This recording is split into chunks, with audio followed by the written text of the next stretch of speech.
In 1825, the Erie Canal opened for business. The Erie Canal connected the Great Lakes to New York City. And when it opened, it did so to great fanfare. You see, in 1825, there were no planes or trucks. Ship was the most efficient and cost-effective way to, ship things from one place to another.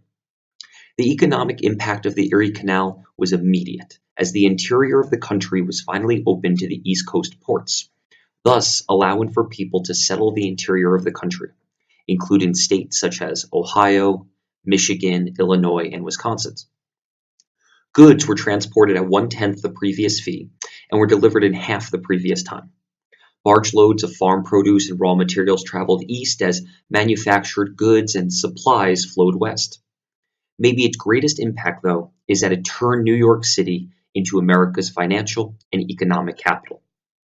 Prior to the canal's construction, ports such as New Orleans, Philadelphia, and even Baltimore outranked New York City. I quote, "The success of a port depends on how big a region it can draw from inland," Jack Kelly says. It gave New York City access to this huge area of the Midwest, and that was an enormous factor in establishing New York City as a premier port in the country. As the gateway to the Midwest, New York City became America's commercial capital and the primary port of entry for European immigrants. The city's population quadrupled between 1820 and 1850, and the financing of the canal's construction also allowed New York to surpass Philadelphia as the country's preeminent banking center. Of course, it wasn't just New York City that benefited from the construction of the Erie Canal. Towns and cities along the canal and across New York State benefited as well.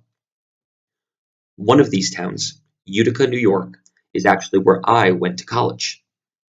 From a journal entry recorded by American travelers, the Great Water Highway through the New York State, I quote, "We arrived at Utica just at sunset and found our water course literally choked up with boats, and as there was considerable freight on board ours to be discharged here, we were notified that she should be detained about 2 hours. Accordingly, we stepped on shore and took a bird's eye view of the attractions of the place. As I never had heard much said respecting the same town of Utica, I was truly astonished and not a little pleased with it. I never saw so many fine buildings in any other town. It is really a beautiful place, and to my apprehension is not much smaller than Albany." Utica, as we can see, and as we just heard, was booming. It was a city that within 30 years of the canal being constructed grew from 12,000 residents to 101,000 residents. In fact, Utica became the 5th biggest city in New York State and became the 55th biggest city in the entire country, all thanks to the Erie Canal.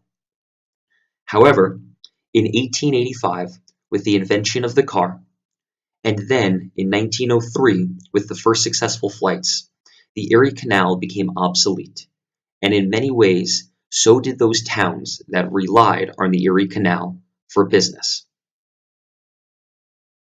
By 2016, Utica's population had dropped to fewer than 60,000 people, having declined in population every year for the past 77 years.